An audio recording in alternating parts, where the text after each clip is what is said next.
குறித்த video AI தொழில்நுட்பத்தால் உருவாக்கப்பட்டது என்கிற ஒரு செய்தி பரவலாக பேசப்பட்டு வருகிறது. ஏன்னா அதில் பெஞ்சமின் நெத்தன்யாஹுக்கு 6 விரல் இருக்குது அப்படிங்கிற ஒரு வாதம் வைக்கப்பட்டது. அது வெறுமனே நம்ம தமிழ் மொழியில் மட்டும் அங்கங்கே வைக்கப்பட்டது கிடையாது.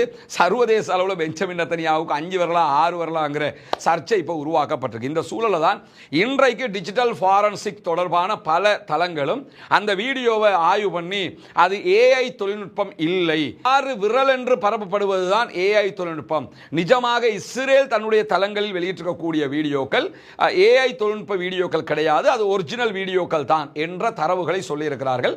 அதற்கு ஒரு 3 காரணங்கள் அவங்க சொல்லி இருக்கிறாங்க.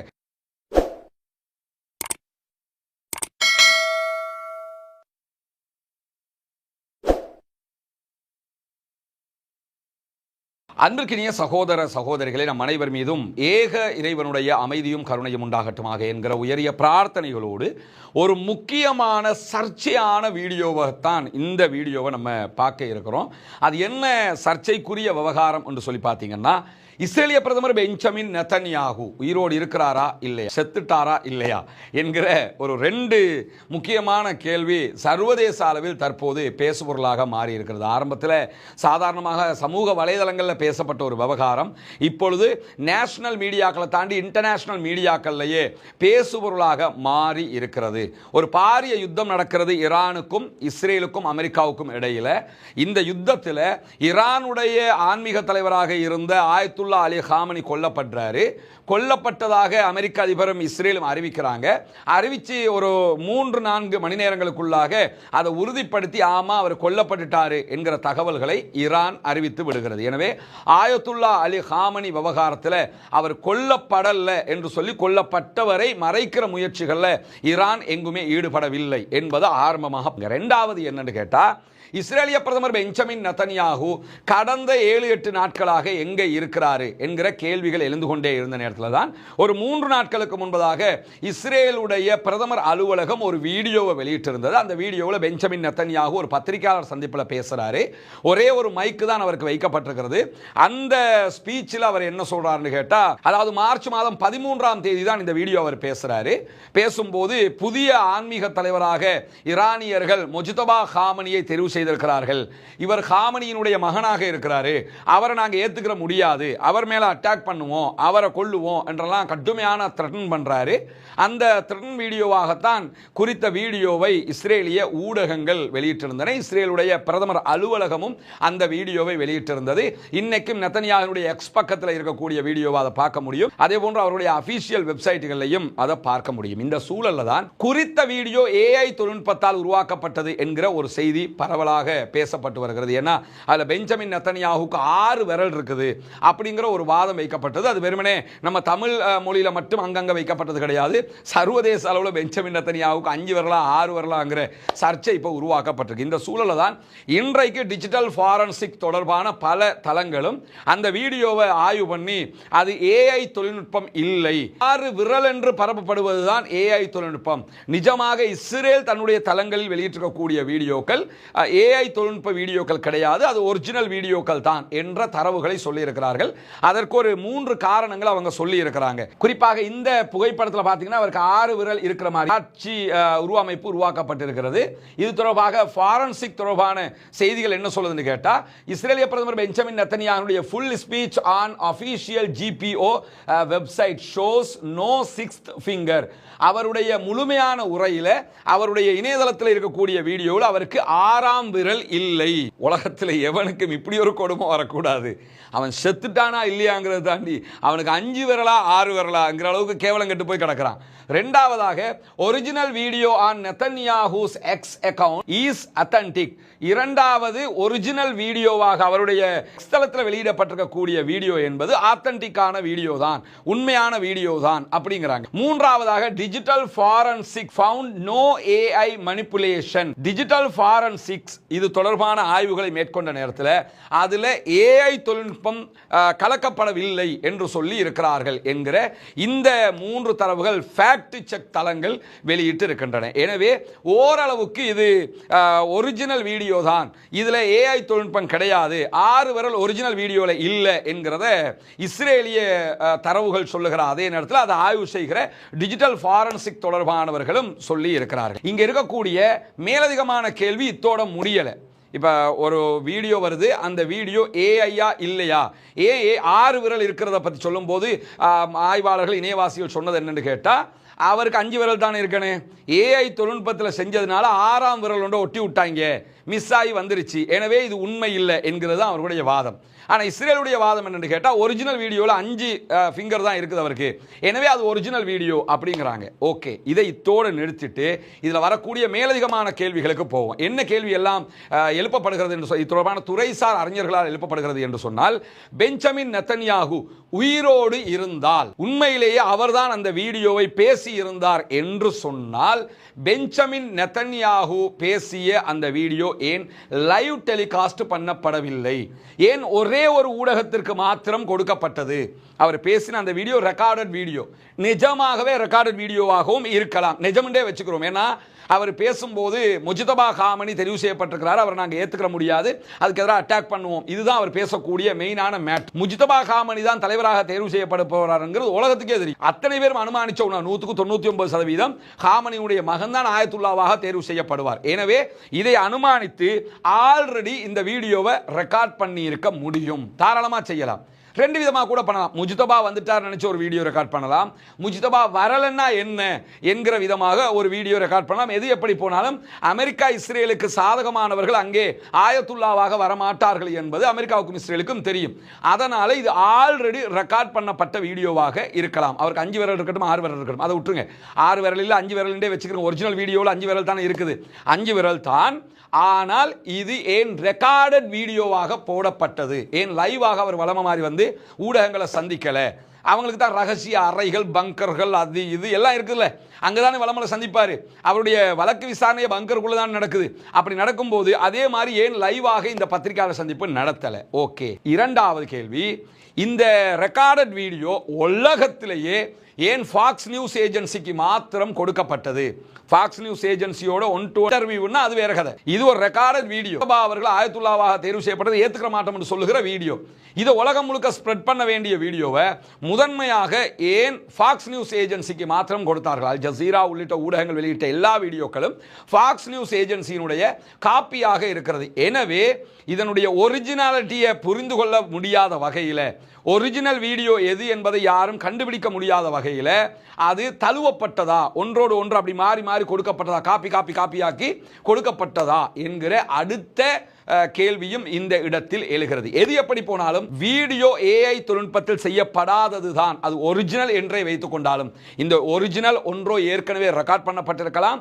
ரெக்கார்ட் பண்ணப்பட்டது ஏன் ஃபாக்ஸ் நியூஸ் ஏஜென்சிக்கு மாத்திரம் கொடுக்கப்பட்டது, ஏன் ரெக்கார்டட் வீடியோவாக கொடுக்கப்பட்டது? இப்படி 3 கேள்விகளை துறைசார் அறிஞர்கள் இதிலே எழுப்புகிறார்கள். இது அவருடைய வீடியோ தொடர்பான அந்த ஏஐயா இல்லையாங்கிற தொடர்பான செய்திக்கான விவகாரமாக புரிஞ்சுக்கிறீங்க. இரண்டாவது என்னன்னா, இப்ப பெஞ்சமின் நெத்தன்யாகு எங்க? இந்த கேள்வி ரொம்ப முக்கியமானது. பெஞ்சமின் நெத்தன்யாகு தொடர்பாக இன்றைக்கு ஐஆர்ஜிசி ஒரு செய்தியை வெளியிட்டிருக்கிறது. ஐஆர்ஜிசி இன்னைக்கு 3 பாரிய அட்டாக்குகளை பண்ணியிருக்கிறாங்க. ஒன்று எர்பில் விமான நிலையத்தில் பண்ணியிருக்கிறாங்க. எர்பில்ங்கிறது ஈராக்ல இருக்கக்கூடிய அமெரிக்காவினுடைய தளமாக இருக்கிறது. அந்த தளத்தில் ஒரு பாரிய அட்டாக் பண்ணியிருக்கிறாங்க. இரண்டாவதாக குவைத்தில் இருக்கக்கூடிய 2 அமெரிக்காவினுடைய விமான தளங்களை அட்டாக் பண்ணியிருக்கிறாங்க. ஈரானுடைய பாரிய பாலிஸ்டிக் மிசைல் தாக்குதல்கள் நடத்தப்பட்டிருக்கிறது. இப்படி 3 தாக்குதல்களை நடத்தி இருக்கிறார்கள். இந்த 3 தாக்குதல்களும் ஈரானுடைய 52வது அலை தாக்குதலாக பார்க்கப்படுகிறது. அதே நேரம் இதை தாண்டி 52வது அலைக்குள்ள இஸ்ரேலுடைய டெல் அவிவை நோக்கி மிக கடுமையான தாக்குதல்களையும் ஈரான் நடத்தி இருக்கிறது. இது 52வது அலை தாக்குதல். இந்த தாக்குதலை நடத்திட்டு ஐஆர்ஜிசி வெளியிட்டிருக்கக்கூடிய அறிவிப்புல என்ன சொல்றாங்கன்னு கேட்டா, நாங்கள் தொடர்ந்து பெஞ்சமின் நெத்தன்யாகுனுடைய அவனுடைய வீடு, அவர் தங்குற இடம், எல்லா இடங்களையும் இலக்கு வைத்து தாக்குகிறோம். இதுவரை பெஞ்சமின் நெத்தன்யாகு சாகவில்லை என்றால், பெஞ்சமின் நெத்தன்யாகு உயிரோடு இருந்தால் நாங்கள் மீண்டும் அவரை இலக்கு வைத்து தாக்குதல் நடத்துவோம், அவரை அழிக்கிற முயற்சியை பண்ணுவோம் அப்படின்னு இருக்கிறாங்க. இந்த அறிவிப்பு ஒரு நுணுக்கமான அறிவிப்பு. ஏன் நுணுக்கமான அறிவிப்புன்னு சொல்றேன்னா, பெஞ்சமின் நெத்தன்யாகு கொல்லப்படவில்லை என்று சொன்னால் நாங்க தொடர்ந்து தாக்குதல் நடத்துவோம்ங்கறாங்க. ஏன்னா ஐயானுடைய இலக்கு துல்லியமான இலக்குகளாக இருக்கிறது, எங்கேயுமே பிசிறுகிற இலக்காக இல்லை. இந்த வாட்டி அவ்வளவு அட்டாக் கரெக்டா அடிக்கிறாங்க. அதனால தான் ஐஆர்ஜிசிக்கு என்ன டவுட்னு கேட்டா, நம்ம இவ்வளவு அட்டாக் பண்ணி இருக்கிறோம், எந்த ஒரு இடத்திலையுமே நெத்தன்யாகு மிஸ் ஆன மாதிரி தெரியல. எங்கேயோ நெத்தன்யாகுக்கு அடி விழுந்து இருக்குது. ஆனா நெத்தன்யாகு பப்ளிக்ல வரவும் மாட்டேங்கிறாரு. ஆனா ஐஆர்ஜிசிக்கு நெத்தன்யாகு கொண்டுட்டோம்னு சொல்ல முடியாது, கரெக்டான தகவல் வராம. அதனால அவங்களுக்கு கரெக்டான தகவல் வரல. அதனால தான் என்ன சொல்றாங்கன்னா, இதுவரைக்கும் நாங்கள் பெஞ்சமின் நெத்தன்யாகுவை நோக்கி பல தாக்குதல்களை நடத்தி இருக்கிறோம். அவர் கொல்லப்படவில்லை என்று சொன்னால் மீண்டும் தாக்குவோம் அப்படிங்கிறாங்க. எனவே ஐஆர்ஜிசிக்கும் பெஞ்சமின் நெத்தன்யாகுவை தாங்கள் கொண்டு விட்டதாக ஒரு நம்பிக்கை இருக்கிறது. ஆனா அதை அவங்களுக்கு கிளியராக சொல்ல முடியல, அதுக்கான எவிடன்ஸ் கிடைக்காத பட்சத்தில். அதனால தான் அவங்க இந்த விவகாரத்தை இப்படி ஒரு மூடிய வார்த்தைகளாக சொல்லிக் கொண்டிருக்கிறார்கள். இந்த அறிவிப்பு இன்னைக்கு வந்ததோடு தான் பெரிய பரபரப்பாக மாறி இருக்கிறது. இந்த சூழல்ல உடனடியாக இஸ்ரேலிய பிரதமருடைய அலுவலகம் இது தொடர்பான ஒரு விளக்கத்தை சொல்லி இருக்கிறாங்க. அது யாருக்கு சொல்றாங்கன்னு சொன்னா, டர்க்கியினுடைய டிஆர்டி வேர்ல்டுக்கும் அனடோலு நியூஸ் ஏஜென்சிக்கும் இந்த தகவலை சொல்றாங்க. அனடோலு நியூஸ் ஏஜென்சி நேரடியாக இஸ்ரேலிய பிரதமர் பெஞ்சமின் நெத்தன்யாகுடைய அலுவலகத்தை தொடர்பு கொண்டு, உங்க பிரதமர் உசுரோட இருக்கிறாரா இல்லையா அது சொல்லுப்பா அப்படின்னு சொல்லி கேட்டாங்க. கேட்டதோட எங்க பிரதமர் உசுரோட நிம்மதியாக நலமாக இருக்கிறார் என்று சொல்லி இன்றைக்கு இஸ்ரேலிய பிரதமர் அலுவலகம் சொல்லி இருக்கிறது. இது எப்படி சொல்றாங்கன்னு கேட்டா, ஓவர் த போன் அவங்க கேட்கிறாங்க. அதுக்கு ஓவர் த போன் பதில் சொல்லிட்டு அவங்களுக்கு இன் ரிட்டன் அனுப்புறாங்க, எங்க பிரதமர் நலமாக இருக்கிறார் அப்படிங்கிறாங்க. பொதுவாக நெத்தன்யாகுடைய அலுவலகத்தினுடைய செயல்பாடு இப்படி இல்லை. நெத்தன்யாகு எப்படி ஆளுன்னு கேட்டா, ஒரு அதுக்கு என்ன சொல்றது, கம்பி கட்டுற கதை சொல்லிக்கிட்டு அப்படி கெத்தா திரியணும்னு நினைக்கிற ஒரு ஆள். அண்மையில் அவருடைய அலுவலகம் தாக்கப்பட்டதுன்னு சொல்லி ஒரு 5-6 நாளைக்கு முன்னாடி செய்திகள் வந்திருந்த நேரத்தில் அலுவலகம் கடுமையான மிசைல் தாக்குதலுக்கு உள்ளாகி இருந்தது. உடனே என்ன பண்ணாருன்னு கேட்டா, அவரே வந்து நான் அலுவலகத்தை பார்க்க வந்திருக்கிறேன் அப்படின்னு சொல்லி வீடியோ எல்லாம் போட்டிருந்தார். உண்மையிலே அவர் பார்க்க வந்திருந்தார். அப்ப அவர் கொல்லப்பட்டார் என்ற செய்தி வரும்போது இல்ல உயிரோட இருக்கிறேன் என்று சொல்லி பப்ளிக்ல வந்து சொன்னாரா இல்லையா? அது மாதிரி ஏன் இதுவரைக்கும் அவர் சொல்லல? ஏன் பெஞ்சமின் நெத்தன்யாகு நலமாக உயிரோடு இருக்கிறார் என்று அலுவலகம் வார்த்தையால சொல்லுது, ஆளை ஏன் காட்ட மாட்டேங்கிறாங்க என்கிற கேள்வி இருக்குது. எப்படி என்றால், ஒன்றோ நெத்தன்யாகு உண்மையில் கொல்லப்பட்டிருக்கலாம். அந்த வீடியோ ஏஐ இல்லையாங்கிறதெல்லாம் விட்டுருங்க. அந்த வீடியோ ஒரிஜினலாகவே இருந்தாலும் ஒரிஜினலாக அப்படி பண்ண முடியும். ஏற்கனவே அவர் வரப்போறாருன்னு நினைச்சுக்கிட்டு ஒரு வீடியோவை ரெக்கார்ட் பண்ணி வைக்க முடியும். அது ரெக்கார்டட் வீடியோங்கிறது கன்ஃபார்ம் ஆயிடுச்சு, அது லைவ் கிடையாது. எனவே ரெக்கார்டட் வீடியோ என்று சொன்னா அவர் ஏற்கனவே இதை ரெக்கார்ட் பண்ணி வச்சிருக்கிறாரு. அப்ப அந்த குறிப்பிட்ட நாட்களாக அவர் இல்லைங்கிற 7-8 நாட்களாக இன்னைக்கு அந்த ஆளை காணோம். ஏன்னா இந்த வீடியோ ரெக்கார்டட் ஆயிடுறதுனால இந்த இடையில அவர் போட்டதை அன்னைக்கு பேசினதாக கணக்கெடுக்க முடியாது, என்னைக்கோ பேசின ஒன்றாகத்தான் கணக்கெடுக்க முடியும். எனவே 7-8 நாட்களாக பெஞ்சமின் நெத்தன்யாகு எங்கே இருக்கிறார்? இந்த கேள்விக்கு சில ஊடகங்கள் இன்னொரு பதிலை சொல்லுது. என்னன்னு கேட்டால், பெஞ்சமின் நெத்தன்யாகு கடுமையாக காயமடைந்து ஜெர்மனுக்கு மருத்துவ மேலதிக சிகிச்சைக்காக அழைத்து செல்லப்பட்டிருக்கிறார் என்கிற தகவல்களும் இருக்கிறது. அதையும் யார் உறுதிப்படுத்தணும் அப்படின்னா, இஸ்ரேலிய பிரதமர் அலுவலகம் அதையாவது சொல்லணும். ஆனா அவங்க என்ன பண்றாங்கன்னு கேட்டா, உயிரோடு இருக்கிறாருங்கிறாங்க, காயம் எதுவும் ஏற்படலைங்கிறாங்க, நாட்டுக்குள்ளதான் இருக்கிறாருங்கிறாங்க, எங்க இருக்கிறாருன்னு சொல்லவும் இல்லை, இந்தா இருக்கிறாருன்னு காட்டவும் இல்லை. ஓகே, இதையெல்லாம் அவங்க காட்டாம இருக்கிறாங்க, அது ஒரு கணக்கு. ஆனா நமக்கு தெரியும், எவ்வளவு பெரிய வார் நடந்துகிட்டு இருக்கும் போதும் பெஞ்சமின் நெத்தன்யாகு செக்யூரிட்டி கவுன்சில் கூட்டத்தில் கலந்து கொள்வார். செக்யூரிட்டி கவுன்சில் கூட்டத்தில் அந்த நாட்டினுடைய எல்லா நாட்டிலையும் பிரதமர் தலைமையில் நடக்கிற நாடாக இருந்தால் பிரதமர் பங்கெடுக்கணும், ஜனாதிபதி தலைமையில் இருக்கக்கூடிய நாடாக இருந்தால் ஜனாதிபதி பங்கெடுக்கணும். அப்படியான சூழலில் பெஞ்சமின் நெத்தன்யாகு எல்லா செக்யூரிட்டி கவுன்சில் கூட்டத்திலையும் பங்கெடுப்பது வழக்கம். ஆனால் நேற்றைய தினம் வெளியாகி இருக்கக்கூடிய செக்யூரிட்டி கவுன்சிலுடைய மீட்டின் புகைப்படம் இதுதான். இந்த புகைப்படம் நம்ம ஃபேஸ்புக்கில் அங்கெங்கிருந்து எடுத்த புகைப்படம் கிடையாது. இது அவர்களுடைய அபிஷியல் டெலிகிராம் தளத்தில் இருந்து நம்ம எடுத்திருக்கக்கூடிய புகைப்படம்.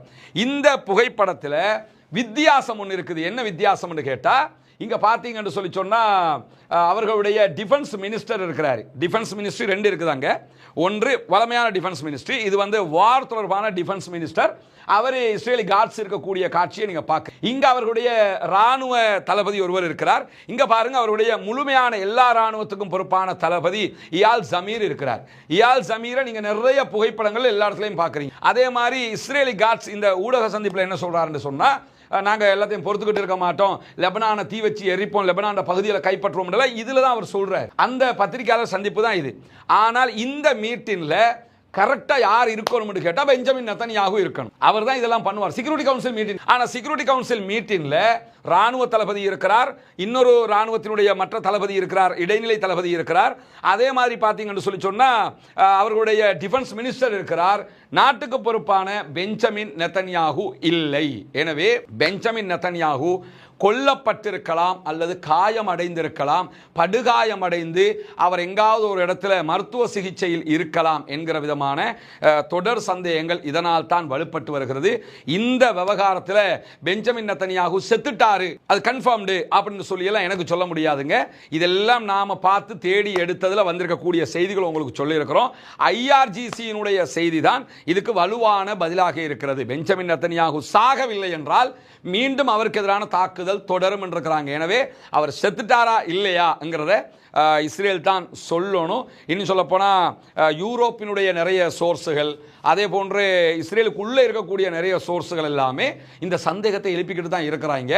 ஆனால் இதை மறைச்செல்லாம் வைக்க முடியாது. ஆல்ரெடி ஒரு 7 நாள் தாண்டி அந்த ஆள் செத்துட்டான்னா செத்துட்டான்றதை சொல்லிடணும், இல்லை உசுரோட இருக்கிறாருன்னா உசுரோட இருக்கிறாருன்றதை சொல்லிடணும். ஏன்னா இதை அப்படி மறைச்செல்லாம் இருக்க முடியாது. ஒரு ஆள் செத்து போனது எப்படி மறைச்சிக்கிட்டு இருக்க முடியும்? அதனால அது வெகு விரைவில் உண்மை வெளிச்சத்துக்கு வரும் என்பதை நம்ம பார்க்க முடியும். ஏன்னா சில நேரங்களில் ஈரான் மேலே இன்னும் கடுமையான தாக்குதல்களை நடத்தி ஈரானை எப்படியாவது விழ வச்சுட்டு ஈரானை வென்று விட்டோம் ஆனால் பிரதமர் செத்து விட்டார் இப்படி சொல்லலாம்ல. அதாவது ஆபரேஷன் சக்சஸ் பேஷண்ட் டெத்னு சொல்லுவாங்கல்ல, அது மாதிரி ஈரானை ஜெயித்து விட்டோம் எங்கள் பிரதமர் செத்து விட்டார் இப்படி சொல்லிட்டா கூட அது அவங்களுக்கு வெற்றியாக அமைஞ்சிடும். இப்படி யோசிக்கிறாங்களான்னு தெரியல. ஆனால் உன்னை புரிஞ்சுக்கிறேங்க, நான் எங்கேயுமே இதுவரைக்கும் இவர் செத்துட்டாரு என்கிறத இந்த இடத்துல உங்களுக்கு சொல்ல வரல. நடக்கிற செய்திகளை தான் உங்களுக்கு நம்ம சொல்லியிருக்கிறோம். இல்லாந்தால் உசுரோட இருக்கிறான்னு வந்துருச்சுன்னா உசுரோட இருக்கிறாருங்கிறத சொல்லிடுவோம். செத்துட்டாருன்னு வந்துருச்சுன்னா அதாவது ஆபரேஷனும் ஃபெயிலியர் பேஷண்ட்டும் டெத்து அப்படின்னு சொல்லி உங்களுக்கு நம்ம சொல்லிடுவோம். இதை இந்த வகையில் இதுவரைக்கும் புரிந்து கொள்ளுங்கள். மேலதிகமான தரவுகள் வருகிற போது அதை உங்களோடு நம்ம பகிர்ந்து கொள்வோம். தொடர்ந்து இணைந்திருங்கள். ரஸ்மின் மேசி நியூஸ் மற்றும் ரஸ்மின் டாக்ஸ் ஆகிய 2 சேனல்களோடு உண்மை செய்திகளை உடனுக்குடன் உங்களுக்கு கொண்டு வந்து தருவதற்கு தயாராக இருக்கிறோம். இந்த செய்திகள் எதுவுமே நம்ம ஃபேஸ்புக்கில் பார்க்குற செய்திகளையோ அங்கங்கே பார்க்குற செய்திகளையோ கொண்டு வந்து சொல்கிறது கிடையாது. அனைத்தும் அந்தந்த நாடுகளுடைய ஊடகங்கள் வெளியிடுகிற செய்திகளோடு நம்ம ஒப்பிட்டு பார்க்கிறோம். நேரடி சோர்ஸை தேடுறோம். முடிஞ்ச வரைக்கும் எவ்வளவு கஷ்டப்பட்டு உண்மைகளை கண்டறிய முடியுமோ அந்த அளவுக்கு கஷ்டப்பட்டு உண்மைகளை கண்டறிந்து தான் உங்களுக்கு சொல்கிறோம். அதனால தான் அவசரப்பட்டு வீடியோ போடாமல் கொஞ்சம் கவனமாகவே நம்ம இந்த வீடியோக்களை தந்துக்கிட்டு இருக்கிறோங்கிறதையும் நீங்கள் புரிஞ்சுக்கிறீங்க. ஆக்கிரமிப்பாளர்கள் ஓய வேண்டும், ஆக்கிரமிப்புகள் நிறுத்தப்பட வேண்டும், ஈரான் மீதான ஆக்கிரமிப்பு நிறுத்தப்பட்டு அப்பாவிகள் மீதான தாக்குதல்கள் நிறுத்தப்பட வேண்டும் என்று அல்லாஹ்விடத்திலே ஈரானிய மக்கள் மீதான தாக்குதல் நிறுத்தப்பட வேண்டும் என்று கோரிக்கை வையுங்கள். புனிதமிக்க ரமதானிலே பிரார்த்தனை செய்யுங்கள். சகோதரர்களை, நண்பர்களை, தாய்மார்களை, மத்தியர்களுக்கு அமைதி பெற வேண்டும் என்று அல்லாஹ்விடத்திலே பிரார்த்திக்கிற அதே நேரத்தில் ஆக்கிரமிப்பாளர்களுக்கு எதிராக ஜனநாயக ரீதியாகவும் குரல் போமாக வாகிறது. அல்ஹம்துலில்லாஹி ரப்பில் ஆலமீன்.